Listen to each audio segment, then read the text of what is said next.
நான் நிறைய law of attraction பயிற்சிகள் செய்கிறேன். ஆனாலும் எனக்கு இன்னைக்கு வரைக்கும் ஒரு நினச்ச மாதிரி ரிசல்ட் எதுவும் கிடைக்கல அப்படின்னா, நீங்க 3 பெரிய மிஸ்டேக்ஸ் பண்ணிட்டுருப்பீங்க. முதல் விஷயம் அப்படின்றது மைண்ட்லெஸ் மீடியா கன்சம்ப்ஷன். அதாவது மொபைலா இருக்கட்டும், டிவியா இருக்கட்டும், பேசிக் ப்ரௌசிங்கா இருக்கட்டும், எதுக்கு பண்ணுறோம்? ஏன் பண்ணுறோம்? அது லைஃப்ல எந்த அளவுக்கு கோலோட கனெக்ட் ஆகுதுன்னு தெரியாம மைண்ட்லெஸ்ஸா ஸ்க்ரோல் பண்ணிட்டே இருந்தோம் அப்படின்னா, நம்ம கலெக்ட் பண்ணுற டேட்டா, அப்புறம் நம்ம பண்ணுற ப்ராக்டிஸஸ் இது 2ம் ஒண்ணா சேரும்போது கான்ஷியஸ்க்கு எத நீங்க மேனிஃபெஸ்ட் பண்றீங்கன்னு தெரியாது.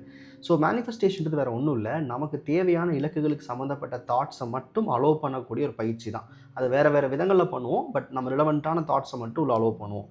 2வது முக்கியமான மிஸ்டேக் என்ன அப்படின்னா, நீங்க எந்த செட் ஆஃப் பீப்பிளோட பழகிட்டு இருக்கீங்களோ, அந்த சேம் மைண்ட் செட் இருக்கிற பீப்பிளோடயே டிராவல் பண்ணிருக்கிறது.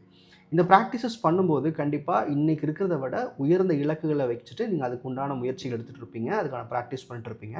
பட் இந்த சிமிலர் செட் ஆஃப் பீப்பிளோடயே டிராவல் பண்ணிட்டு இருந்தீங்க அப்படின்னா,